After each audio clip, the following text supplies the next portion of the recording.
say our opening prayer. Lord, make me an instrument of your peace. Where uncivil words prevail, show me how to model love.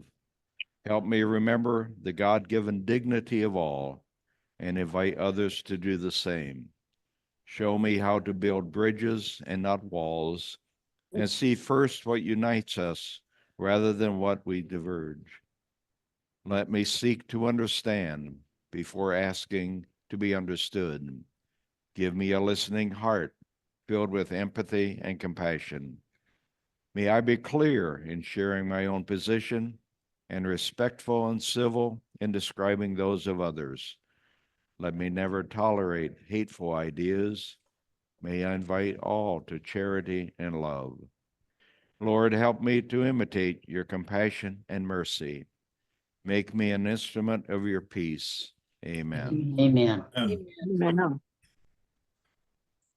So as the announcement for this workshop said, we are here to consider issues of the day, not candidates, not political parties, but what are the issues that concern us, and why are these issues that concern us the important ones, and are they the ones that really affect not only us, but all of us throughout the world.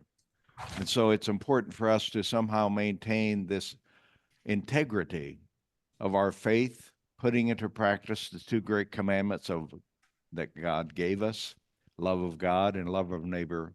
And how do we express that then within our political system in the laws and legislation and the policies that we want to embrace so that we can express those attitudes and values in a proper way.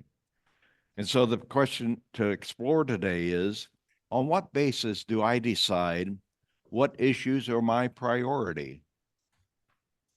As we hear the news and all of that, and our candidates and politicians talk, what are the issues that concern my life? But not only my life, but what are the issues that concern our life? The life of relationships among people, the rights of relationships with all of creation.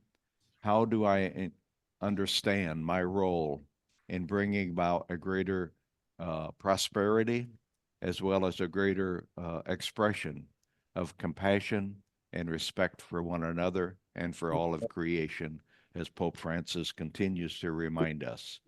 And so at this point, I'm going to turn it to your tables and invite you to kind of just ask yourself, what issues are most important to you, and why are these issues important? It's important for us to understand the motivation behind the issues that seem to be the priority of our life. And how do we somehow express that, within our political system, coming out of our understanding of our faith? So I now turn it over to the table conversation to talk about these two questions.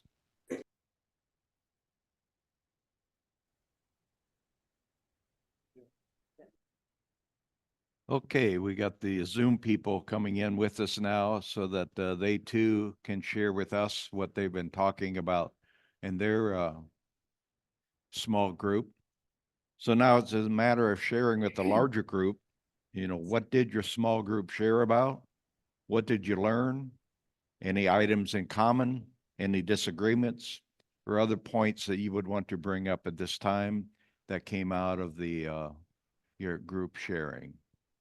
So again, I would invite you, if you have a comment, to please use the microphones on the table so the people in Zoom can hear your questions.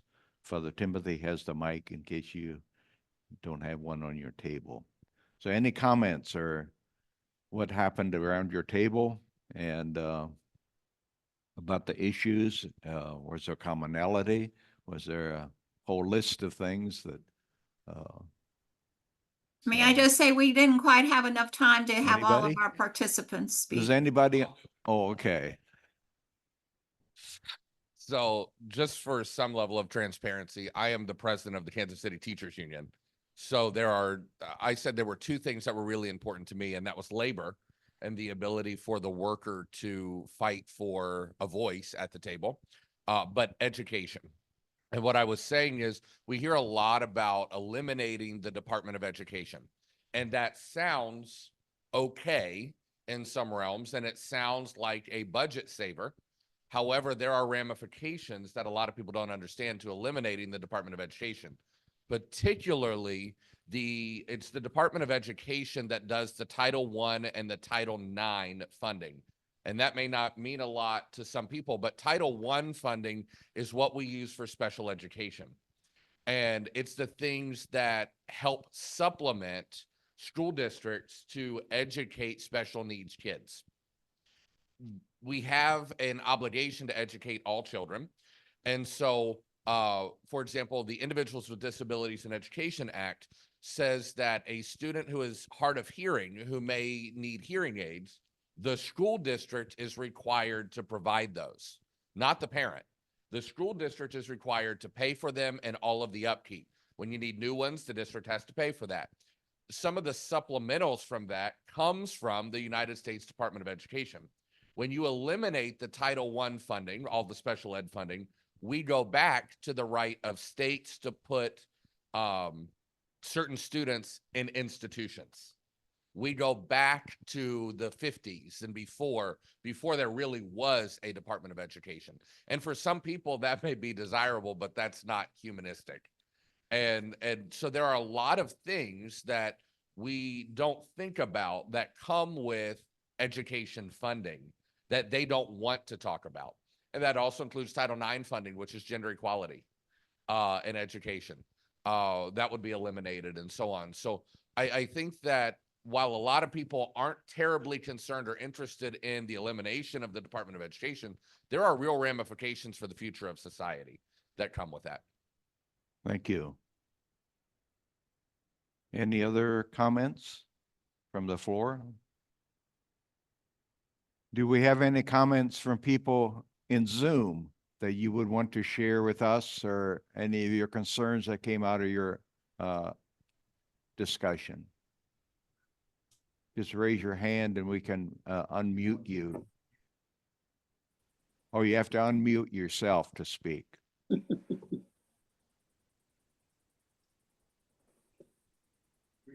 Oh, wait, okay, here we go.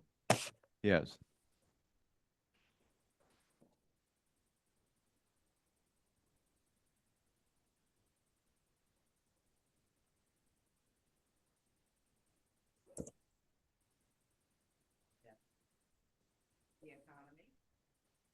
Healthcare issues and also immigration issues.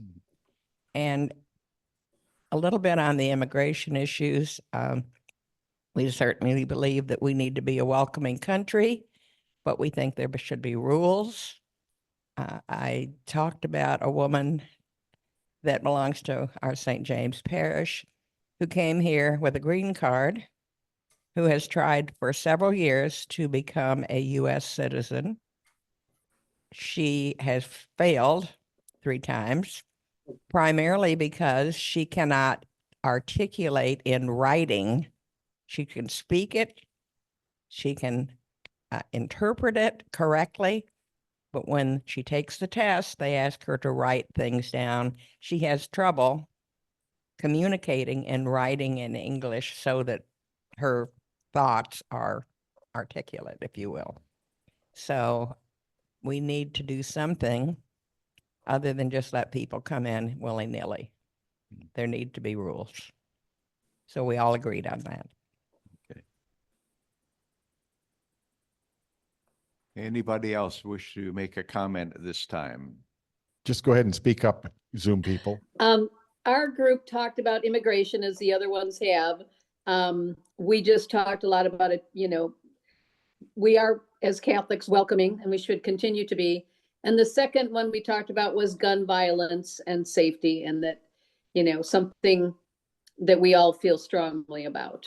So those were our 2 topics, main topics. Thank you.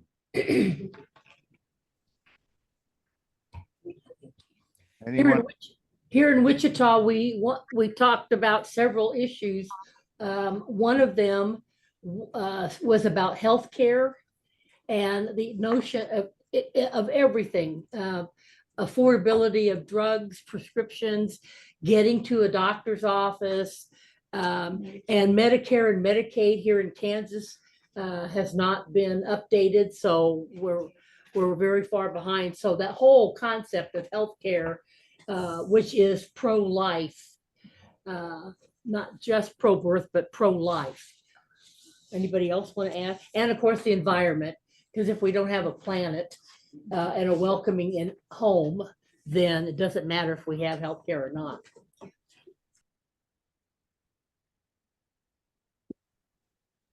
Thank you.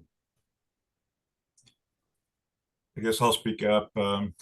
We had a small group that began with many of the same issues. Healthcare was expressed, pharmaceuticals were expressed, the situation at the border was expressed. I felt a little compelled to speak up that I've heard and read that our bishops say that the preeminent issue is abortion, the life issue. So I guess I want to address that.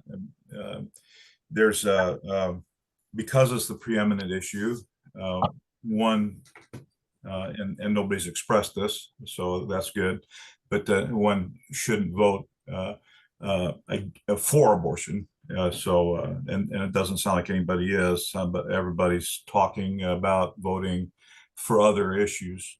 To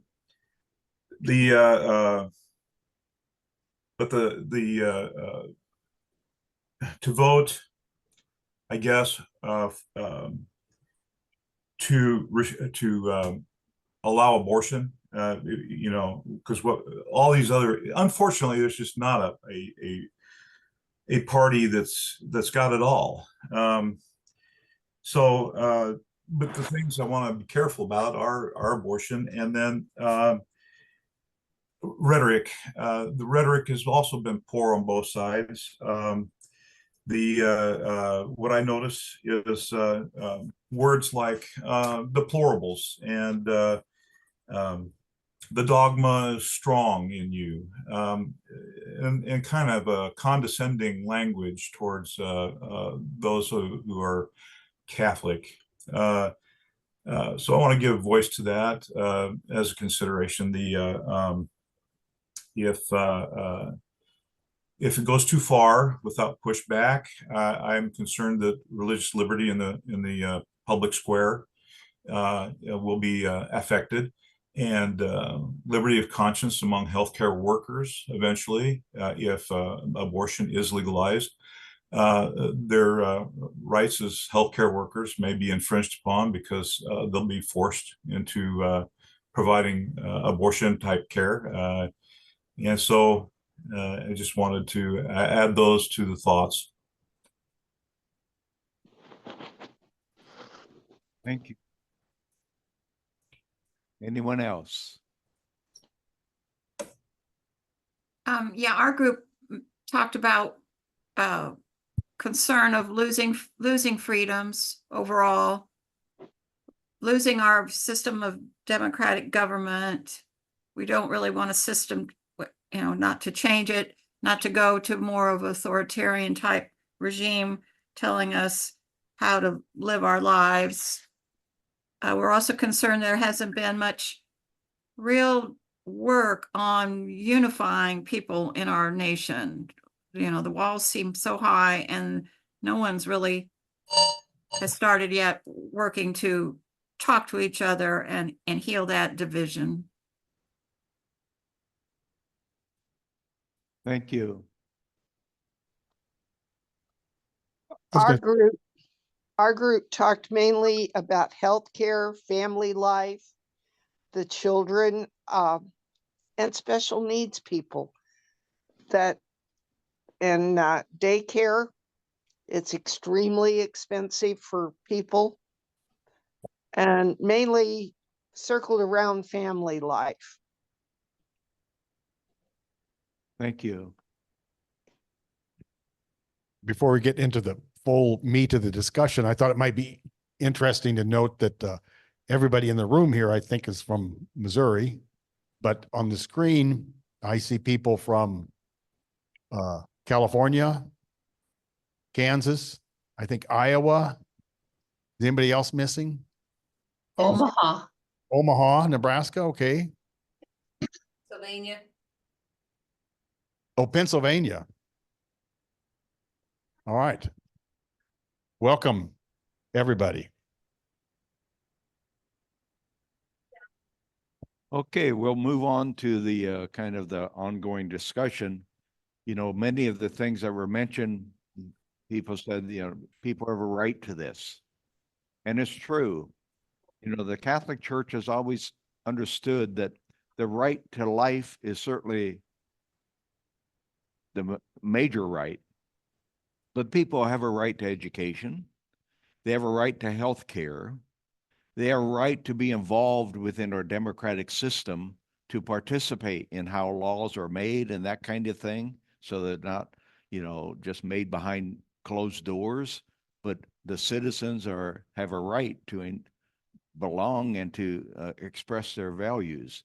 And so, you know, as we look at our candidates, you know, Pope Francis makes it clear that Catholics and all people of goodwill are called to be multi-issue voters, not single-issue voters in the 24 elections.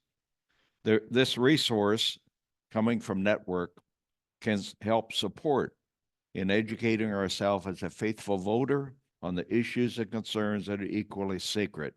And of course, this is where we kind of get into, you know, what's more sacred than another? You know, can there something be more sacred? You know, sometimes I consider, you know, I reflect back on my little sister who died when she was 3 months old. She lived 3 months. Was her life less valuable than mine, who has now lived 80 years old? Is the value of life based on what we do? Is the value of life based on who we become? Is the value of life based on what we produce? We don't bring about the value of life for ourselves. That's given to us by the Creator. And everybody's life has been given by the Creator. So when we talk about, you know, rights and value of life, it's important for us that we don't place priorities on one person's life as somehow that value is greater than somebody else's value. You know, we have equal value because we're all made but in the image and likeness of our Creator. And so as we go through these secret issues, you know, it's important to remember that these are rights just as we consider the right to life. You know, and so we'll go through these freedoms, you know, that's on your paper there. The freedom to be healthy. Do we have that? Okay, yeah. You know, again, it's important, and again, it's difficult to really understand all of the issues that affect not just our life, but everybody's life, you know. But the freedom to be healthy has an impact on people's lives, whether it's affordable health care, whether it's prescription drugs, whether it's food programs, the SNAP programs. It may not affect us personally, but it affects our brothers and sisters. And so that's why it's important for us to look at what the candidates are saying about this issue. You know, because the Catholic Church affirms that food and health care are not privileges reserved for the wealthy, but they're universal rights. Everybody has a right to this. You know, the freedom to live on a healthy planet. Again, you know, in the past, I think we always looked upon people who were, you know, ecologists and environmentalists and that kind of thing as though they were kind of on the edge. We didn't realize, no, we have a right to live on a healthy planet. And so that's why it's important for us to talk about clean air and clean water, you know, and so that not only just for us, but for future generations.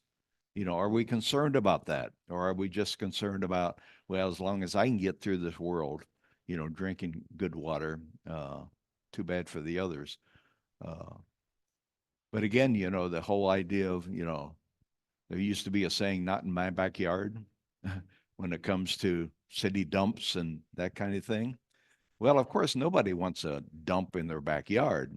But the point is, how do we work together to create a place and a space where that can happen? Because we all have garbage that we put out once a week, and it has to go somewhere. Granted, we don't want to necessarily put it in somebody's backyard, but do we look at how that is concerned about the common good? And do people have a right to live on this healthy planet? So care for our common home is a requirement of our Catholic faith. The freedom to participate in a vibrant democracy. Again, this is a difficult thing because so often, especially in these days, it seems as if whoever is shouting the loudest gets the worm. And too bad the other people have to suffer for that. But we have a right to participate, and in this name calling and disparaging of other people, does not help us come to understand how we are all participants.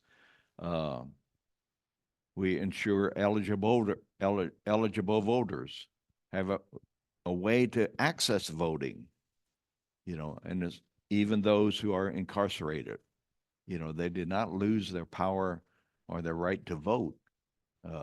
They've lost some of their freedoms, but the right to vote is still with them. So a Catholic teaching affirms every person has both a right and a responsibility to participate in our shared political processes, which we must structure to serve the common good. Again, that's a phrase that has been used in the Catholic Church in our encyclicals and our Catholic social teaching for many years, the common good. But you don't hear a whole lot about that these days. It's either my good or this particular group's good, rather than what's the common good for all of humanity, for all of creation. Somehow we have to regain our ability to talk about the common good of all. The freedom to care for ourselves and our families. Again, it's important for us not just to see what's will benefit me or my family or even my own personal community, but how does it affect everyone else?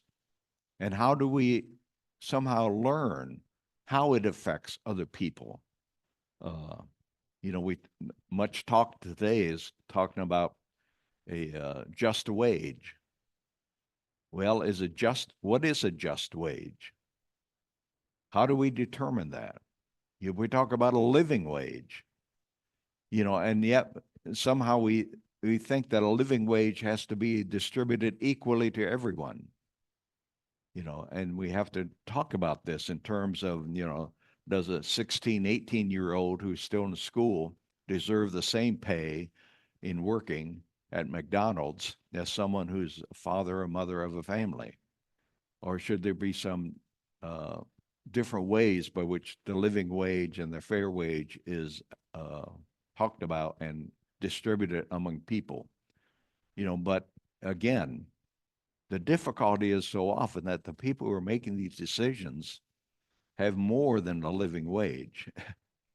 So they're making decisions about people who they have no idea what it looks like to live on a poverty level, and yet we're not incorporating the poverty level voices in determining how we go forward in coming up with some of these legislative policies.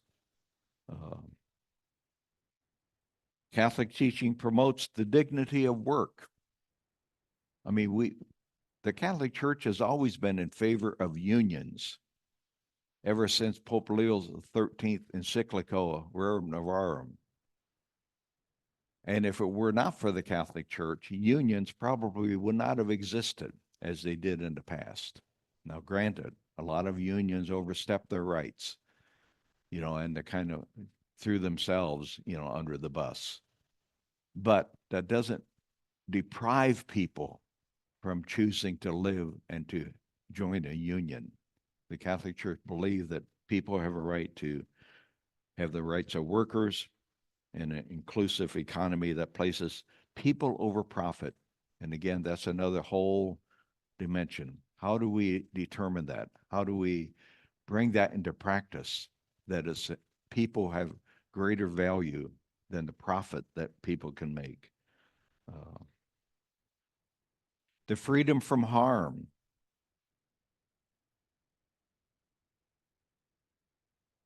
The Catholic Church insists upon every person's intrinsic worth, dignity, and right to live in safety with no exceptions. So what does that say to us about gun control, banning of military weaponry for the common people, protect the rights of marginalized communities? People have a right to live without fear, to live in safety. And yet we recognize that in the past, with the white flight, we left many communities, pulled our homes and living out, pulled businesses out of the community, and the poor was left with these gigantic churches, institutions to upkeep. And so many of our inner cities have, in a sense, deteriorated because they didn't have the money for upkeep. They didn't have the money to, keep these buildings that were maybe built 100 years ago with an economy that was thriving at that time. But then suddenly people moved and left the poor to kind of take care of it themselves. How do we ensure that people are able to live in safety without harm? The freedom to live in a welcoming community and country that values dignity and human rights. Again, how do we support the immigrants? How do we support the asylum seekers who are coming here, not to sell drugs, but to escape for their lives, to seek a better life, to somehow bring their families into safety rather than trying to just survive, in their own country. So it's not immigrants are painted as if they're all selling drugs, or they all came from mental institutions, or they all were left out of prisons, and they're all bad people. Again, it's important for us to recognize that these are our brothers and sisters, just as our ancestors came from other countries to seek a better life. So these are coming, but many of them are not coming because, it's not a vacation. They are literally running for their lives from the South, from Mexico and from Central America and South America in these dictatorial kind of countries operated by, people who have very little regard for human life and for the caring of one another. So we are to be a welcoming country, as that saying on the Statue of Liberty says so strongly.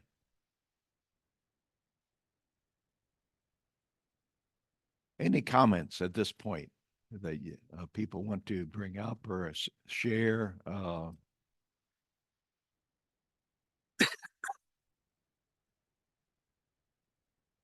Any comments from the our Zoom gathering?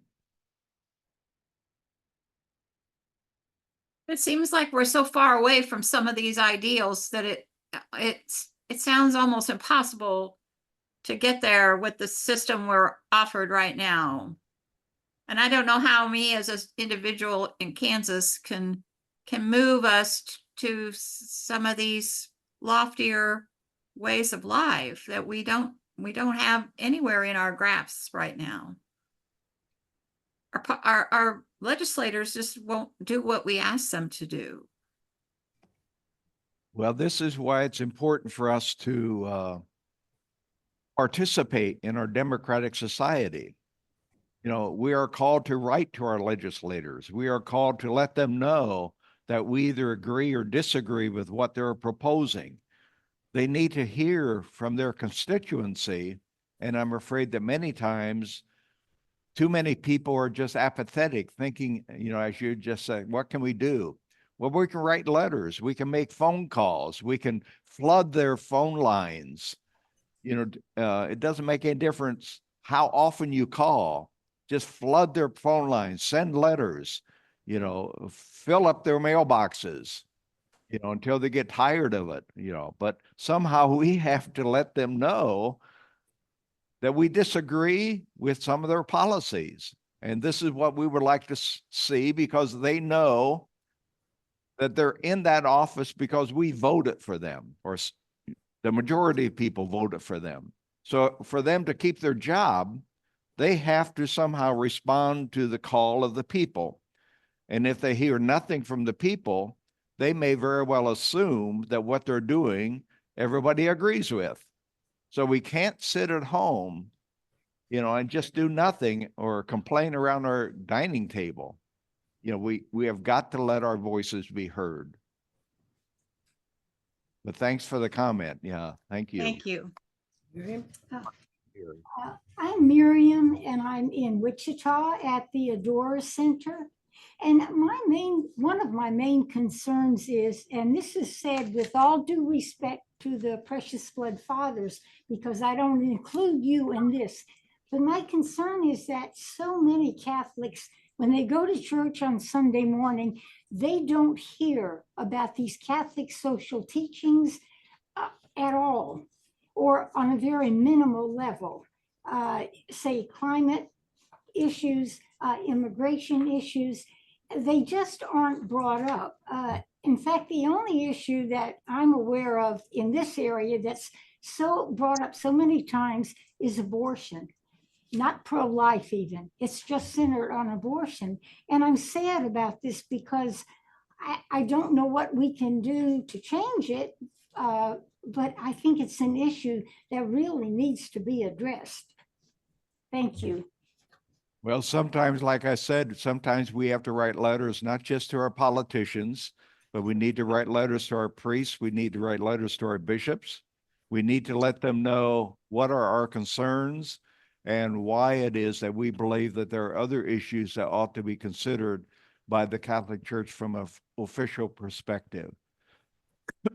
So it's important for us to remind, especially our bishops and priests, that we have a Catholic social teaching history that has come down to us over the last 150 years, that and each encyclical that's written continues to go back to these former encyclicals to enforce what it is that they're now saying. So if you look at the latest encyclical by Pope Francis, you will see a whole list of references to previous encyclicals, and he is simply re-echoing what has been the tradition of our Catholic Church. So it's important for us to always inform ourselves of what our past and present teachings are, and to remind people that these are not just, we are not simply talking it from a political perspective.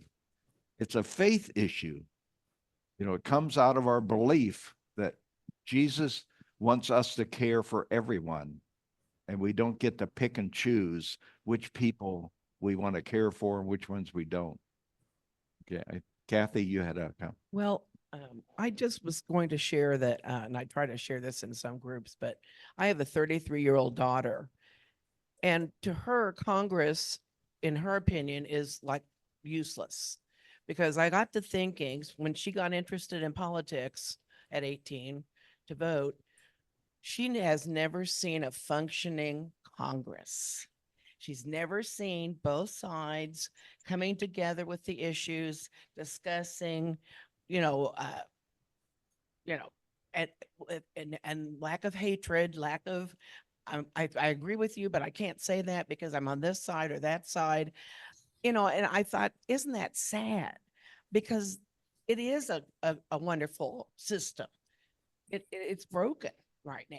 And I'm not sure how to fix it, except like our voices have to be continually try to speak your truth when you're in a group or whatever. But I feel bad for her age group because it really is a beautiful system, but it's broken, really broken right now Yeah. as far as policy making. Yeah, thank you. And I think so many of them want to just resign from that too, not take part whatsoever because it seems useless to them to go and vote. Go ahead. I contact our representative, our senators. In fact, I contacted the senator's office the other day about the vitriol that's coming from him and the meanness in his advertising. And I was shut down immediately because the guy said, well, you have to call the campaign. There's a federal law that you cannot talk to the representative or send something when they're campaigning. Oh. And I said, isn't that lovely? He said, I'm sorry, sir, but that's a federal. I said, well, then good. I said, then what can I do? He said, well, let me give you the campaign number, which I did, but I haven't called that yet. I didn't have time to do that. But it amazes me. And there are other times when I will write, and I'm affiliated with a couple other religious congregations, and you send emails and whatever. And it's always a just kind of, here's the rote response that you get. And the first one that always comes back is, thanks for responding to me. And if you've got any other questions, like, please reach out, and here's my number, and here's whatever. And then maybe I hear something, maybe I don't. And then the specific issue, they have a definite written response that says nothing about what I asked them, but says, oh, I'm really concerned. I want to hear from you. I want to take this into consideration. And it happens all the time. Several weeks ago, one afternoon, I got this call from, it's like US Congress. I thought, who the hell's calling me? Well, it was our representative's office. And I said, my God, this is the first time I've lived here in Liberty for 32 years. I've actually received a phone call from your office. And I said, what's this about? And he said, such and such Senate. And I said, really? And he said, yes. He said, thank you for your comments. And that was it. And another time I started to talk to someone in the local office here with one of the senators or representatives, and they immediately changed the subject. Immediately changed the subject about what I wanted to talk about. So to your point, it's a mess. There needs to be more bipartisanship with all those kinds of things, but it hasn't stopped me from not communicating because I can still do that, and I'll be a pain in their butt if I have to be.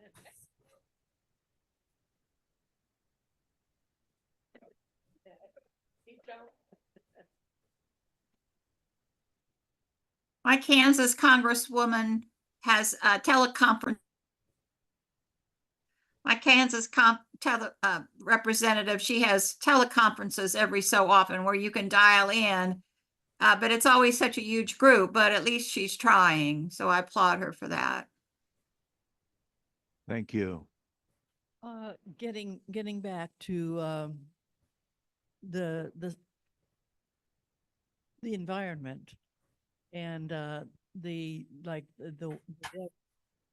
and we are supposed to be recycling, and so I've always thought that that's being really helpful until very recently I found out that they don't actually recycle what they collect. They have big areas that they just have big square bundles of things that should be recycled that they just haven't done anything about. And that really bothered me because I thought all the time, we're really working to try to clean up everything, and the ones that are supposed to be doing it aren't even doing it. And then another thing on the white flight is what you call it, the people leaving the inner cities. I think a lot of it is just because there's so much violence in the inner cities. And, every day you hear the next morning about somebody shooting somebody else, but it's mostly all down in the inner city areas. And so I can see why people want to leave the area just for their own protection and for their children's protection. There's even been several kids that have just been killed, shot on their bicycle on the way to school. It's that kind of violence that has to be addressed. And well, when you see on the news, a lot of the mothers are making similar comments after something happens, that, you know, this just should not be happening. Well, I suppose that drugs are one of the main problems, but I see that the reason why a lot of people leave certain areas is because of the violence, and they just want their family to be safe. I know I have two teenage grandchildren, and I think about them all the time when things come up, and I think, oh my. And here they're just starting out in their life, and what they're going to have to face in the coming years, the way things are now. I just feel very sad about it. So I just hope that there's some kind of changes that really, really are made, and that will improve the situations in all of these different questions. Well, we do have to be careful in terms of how much value or how much truth we believe is in the news. That which comes to us is decided by somebody as to what they want to cover. I remember when I was pastor of St. James downtown in Kansas City, we would have cars because there was a drug house kitty corner from the church. But the people who bought drugs from that all had Kansas plates. And we had a neighbor right across the street would yell at them, "Go back to your own county and buy drugs. Stop coming into our city." You know, so you're right that, you know, there are drugs in the inner city, but there's drugs out in the suburbs. There's killings out in the suburbs, but it's not covered. It's covered only in the inner city. It paints a picture. And so it's important for us to make sure that we do not rely totally on what we hear or see from the news, because they are not always inclusive. They have an agenda. Like, I guess we all have an agenda, you know, but it's important for us to understand not only our agenda, but what's their agenda? What are they trying to push? You know, so it's a, you know, that's where the community has to come into play. You know, we cannot come to understand all of this by ourselves. You know, we need one another to help us understand what is really going on, what is the truth, and, you know, and so, but yeah, that was always amazing for me, that all these cars from Kansas coming down to parking on our street and then running in an apartment, and pretty soon they're coming back out and they're take off, you know. So now that was never covered in the news, but that was observed by our people in our block. The what? Well, yeah. I got a better deal. It's like people who go to Walmart. It's cheaper than going to someplace else, you know. Anyway, I don't want to get into all of that. It looks like Maureen has a comment. I hate to say, I probably was one of those people coming from Kansas to the drug house at one time in my life. We all aren't bad people, though I wasn't. I was just very misguided.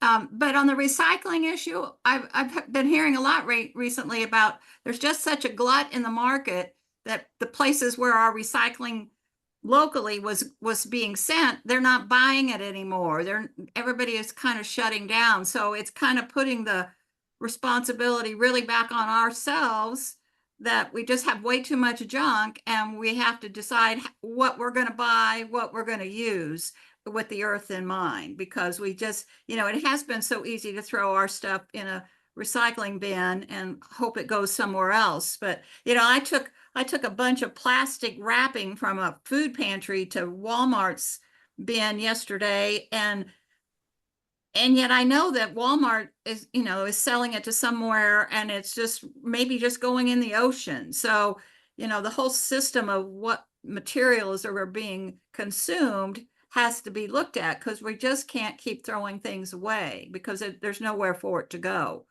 I don't know how to solve that, but I just wanted to throw that out, why the recycling is sort of in change, because the companies aren't buying it that used to take it off their hands in mass amounts.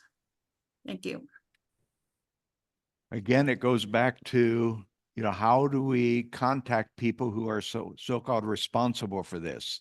You know, how do we do that? How do we get involved? How do we somehow make our values heard rather than just sitting at home and complaining about it?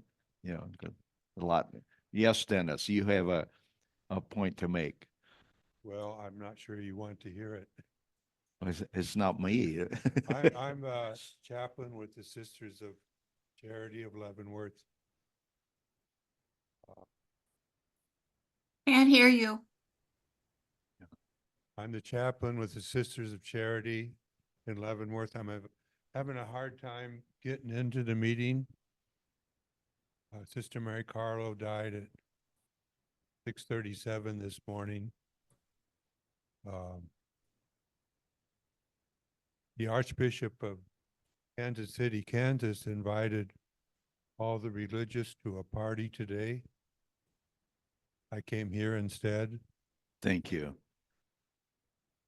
None of the Sisters of Charity will be going to his party.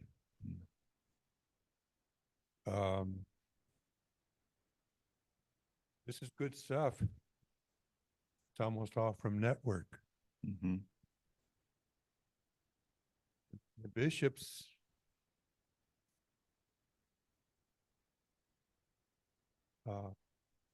very civil discussion. But the bishops as a group are going to send a message to Catholics about how to vote. It's going to be very different from what we're sharing today. So we can blame all sorts of people, but it's probably Catholics in 5 or 6 states that are going to make the decision. There's only one big decision that's affect almost all this, including our faith. Yeah.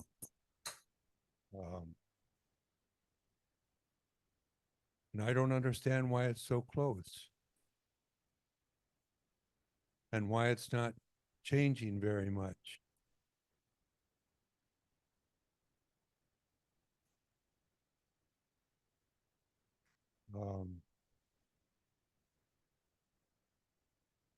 I tell the good sisters to pray and let it up to God. But that's when they're too old to figure things out anymore.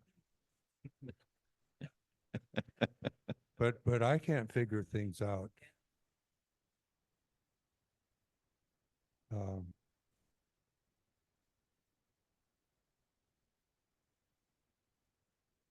There is one Catholic among the top 4 that are running for office. There is, yes. Is he following these principles? He's bishops. He's not following the Pope. Yeah. He's following the sisters. All the sisters in LCWR. The sisters that wear a habit. Now I'm going to get in trouble. Are probably more with the bishops. And I'm doing what I tell everybody not to do.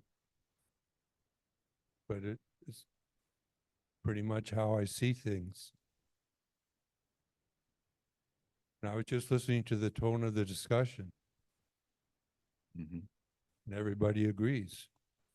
Or else they're not saying what they Well, again, it's important though for us as Catholics and as people of faith to make sure that we don't fall into hopelessness. You know, we don't have that luxury. We know who wins at the end.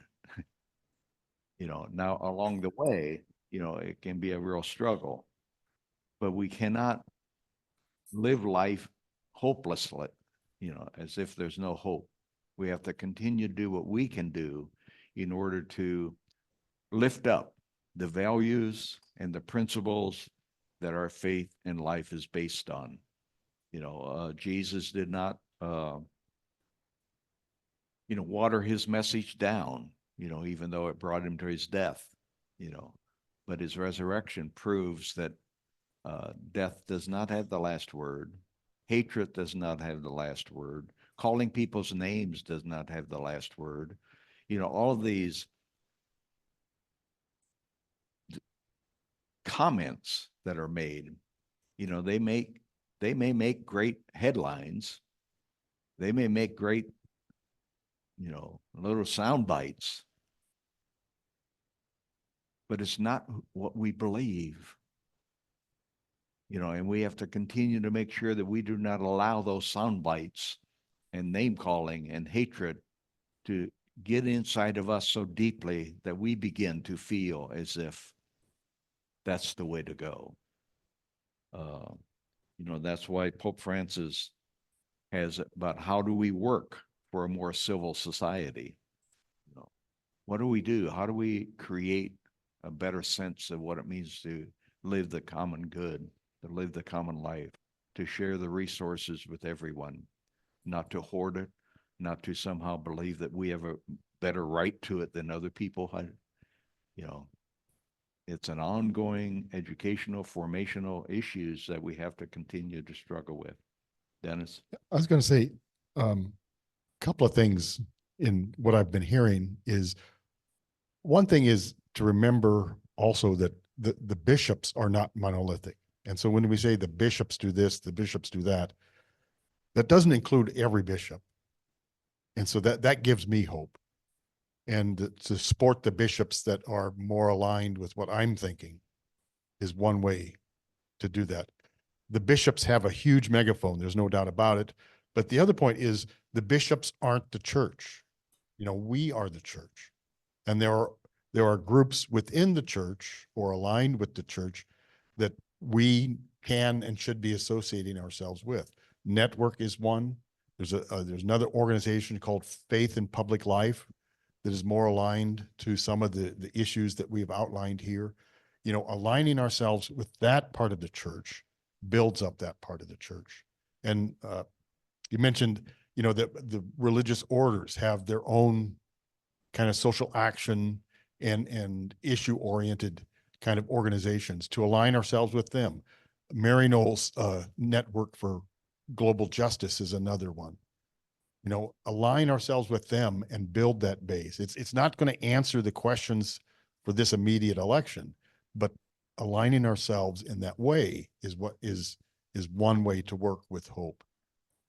The other thing, real quick, there's a priest wrote a book about divisions within politics among ourselves and the church.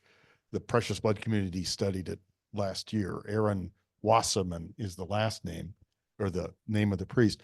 But one thing that struck me in that book that is, I just can't get out of my head is that we live in a really confusing time because of the deterioration of certain institutions combined with the rise of a powerful social media networks. It's a conundrum. We live the most isolated we've ever lived, and yet the most connected, you know, and that's what causes a lot of the confusion. And so trying to break that cycle just in your own personal life is one way to look forward. Like I used to have all that, the social media, the Twitter and the Instagram, all that stuff, Facebook on my phone. I took it all off my phone so I don't see it. Because of my job here, I have to keep track of that kind of stuff. So I do it on my work computer at work, but I cut it off my phone because it doesn't add to the conversation. And I've had such peaceful evenings since I've done that. So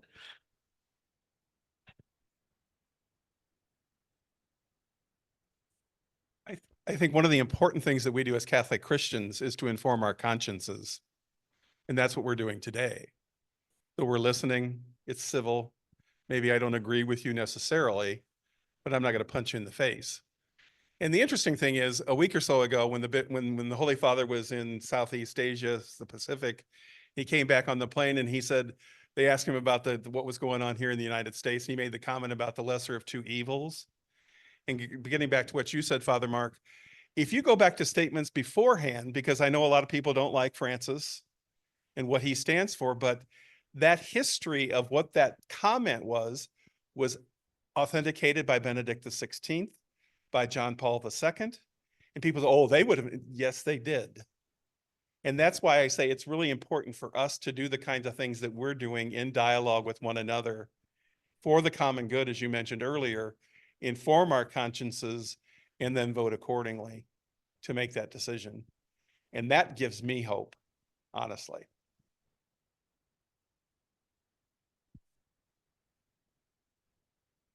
Any other comments?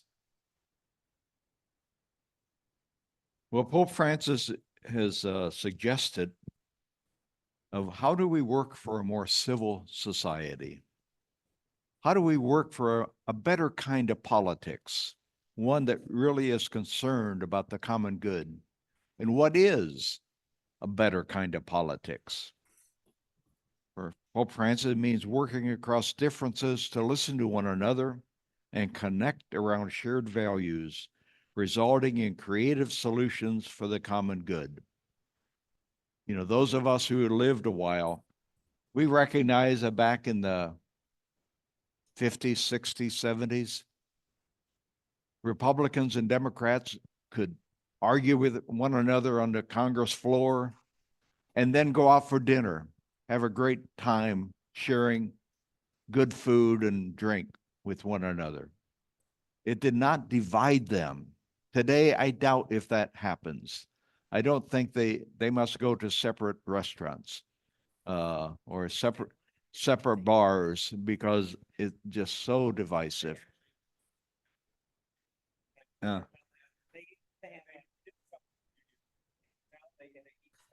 Yeah. Yeah. I just wonder who's got the better chefs and I.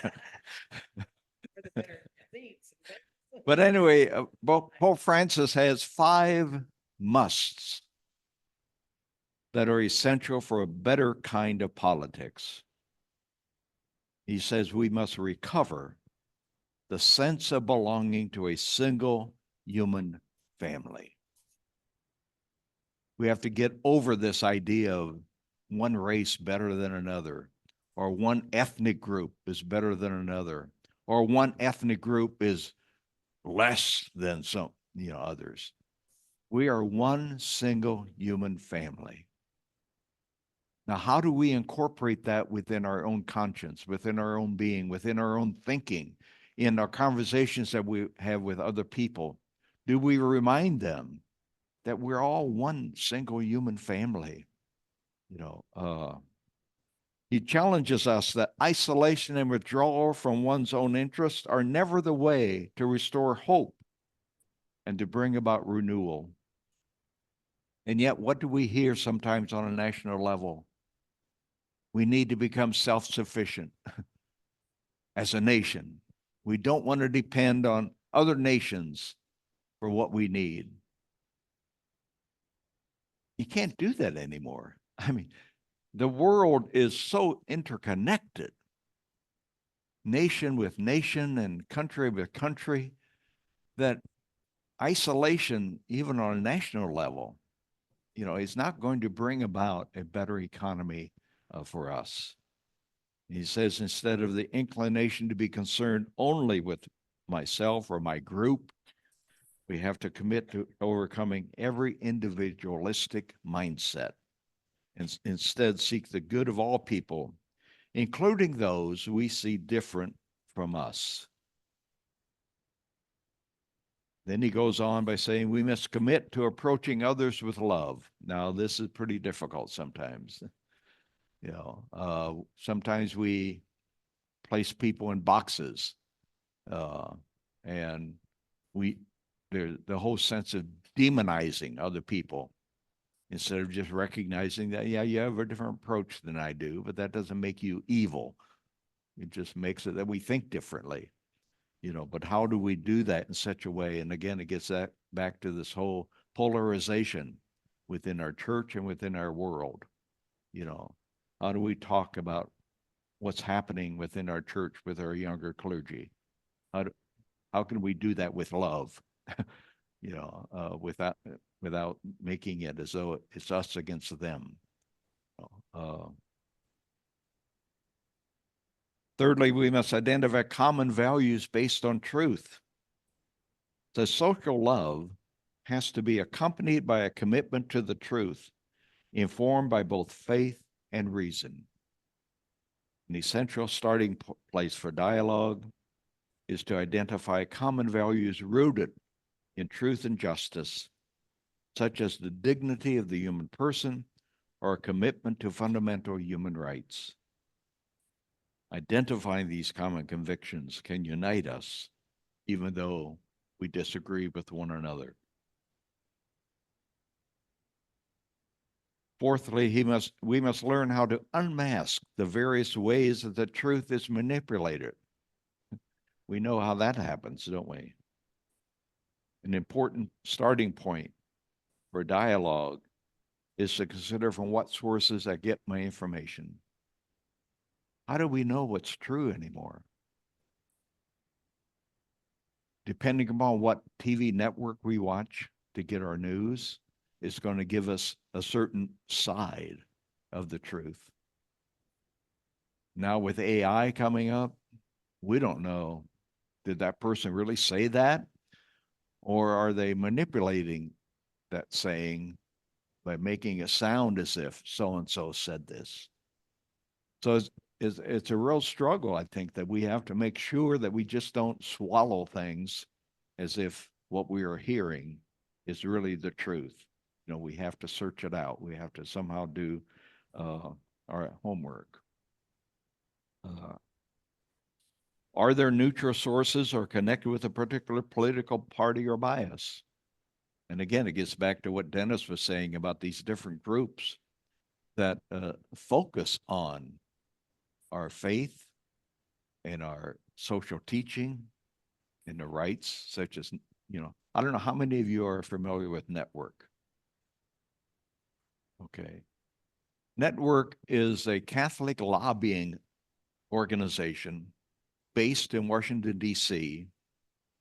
And they send out, you know, if you're on their website, they'll send out at least twice a year to let you know how the legislators have voted according to what they have understood to be the issues of the day. You know, so they'll have all the Republicans in the House and Senate, the Democrats in the House and the Senate. They'll let you know how they voted on the policies and the laws that was put out during that year. So it's a way of, you know, knowing what your legislator, how they voted throughout the year on certain issues. You know, so I would encourage you to, you know, get online. You can find that out. You know, but there's other sources that, you know, look at these things, you know, from a faith perspective. Then the fifth one, he says, we must get comfortable with a polyhedron, a three-dimensional shape with many different faces, recognizing that somehow we are to coexist with one another, not in isolation, not rejecting other people, but simply to respect the rights of others to also believe what they believe. You know, I'm not going to cover it here today, but you know, this whole thing of Christian nationalism that we're hearing today, you know, is an oxymoron. That's right. Who said that? Yeah, it's neither Christian nor is it really a national policy, but they call it a Christian nationalism. And it's interesting because the same thing is happening around the world. When I went to a workshop on this, the presenter said in India, they had the same thing. So there's an Indian nationalism, and the people, are also responding against that because they're mixing religious symbols with national symbols and trying to confuse people that somehow this is really what Jesus said, that what Jesus meant. And of course, the great example of that is the January 6th event where they had Jesus Saves as they're crashing into the Capitol, carrying the cross. You know, it's an abomination of using our Christian symbols to somehow convince us that what's happening is really according to the Bible. So it's important. And if you want to hear more about that, you can get on the website. There's I think he's I don't know if I think he's a Baptist minister from Texas, who's also a legislator, a young man, James Tellerico. He gave a sermon last year on July 4th on the relationship of church and state. It's on the website. You can get it on YouTube. It's about 25 minutes long. They preach longer than we do, but it lays it out, and he has several other YouTube sermons on that whole topic of Christian nationalism. Joining, here in Clay County, they have a Clay County for Inclusion. Again, trying to talk about the things that divide us, but in a way that somehow we can come to a common understanding. One time they had a discussion here regarding the Native Americans. Just a week or a month ago, maybe they had one on Black women, and I forget biracial, yeah. So they're trying to involve people and to share these stories of how people live their life and the struggles they had to go through in living their life, but doing it in a sense of simply sharing the story, so that the rest of us can come to a better understanding of who they are and what they have endured over the years. So that there are local as well as national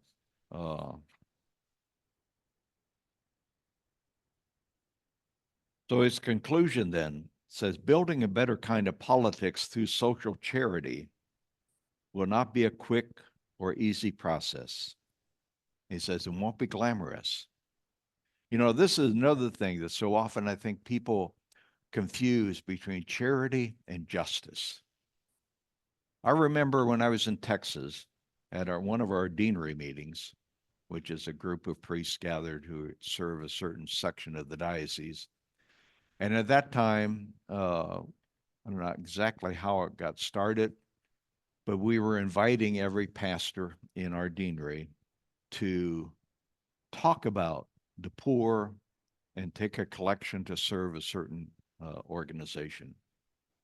And the pastor in our neighboring town, who was pastor of a rather large, rich, economically rich parish, he said, I can't talk about justice, but I can talk about charity. And if I talk to charity, our people will give. And it just kind of reminded me, that's the difference of understanding, because when we give in charity, we're in charge. I'm giving you something, you poor sucker. Out of my resources, I'm trying to help you. But in justice, we're not in control. Because like the former Pope says, the food we have in our pantries belong to the hungry. The extra clothes we have on our closets belong to the naked. That's the justice part. We're not in control of that anymore, but oh yeah, we're great charity givers. But see, if we are really concerned about the common good, we wouldn't need to have charitable organizations. If we were truly about justice, there would be no need for charity, because we would all be giving what is not really ours in the first place, giving it to those who need it. So that whole perspective of how do we understand charity and justice really makes a difference, it seems to me, on how we understand our relationship with other people. And again, it's hard to get rid of some stuff. I mean, I got clothes in my closet I haven't worn for years, but God, they look good in my closet. you know, you know, and we can say the same thing about a lot of other things that we accumulate over the years, but so it's that growing in awareness of what's mine or what is ours, and what is my responsibility to give what is not really mine to others who really need it. So one action that every Catholic can take regarding this is Pope Francis has a pledge, and it's based on his latest encyclical or letter, Fratelli Tutti. So at this point, I would just invite us to say this together. It's in 3 parts.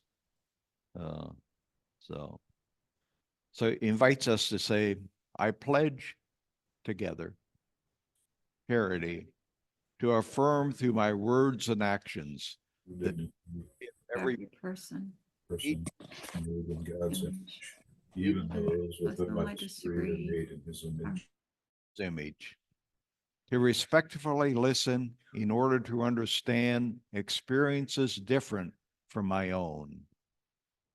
I pledge clarity to engage in critical examination, to ensure that my perspectives are rooted in truth, that my sources of information are unbiased, and that I do not open myself to manipulation by partisan interest, to form my conscience through prayerful reflection, study of scripture and church teaching, and guidance from reputable experts, to reflect on my own values and seek with others to identify shared values, to be open to the process of dialogue that can require change of perspective, my own and others, in service to the inviolable dignity of all and the common good.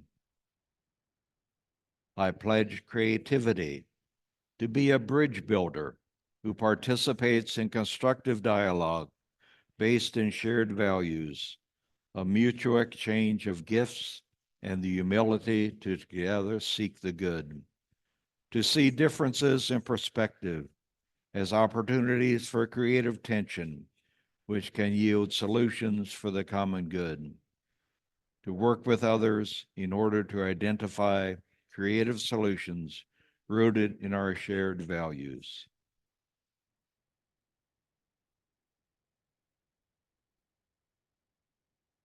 Now, that's a pledge that's going to take some time to integrate and to kind of make it our own.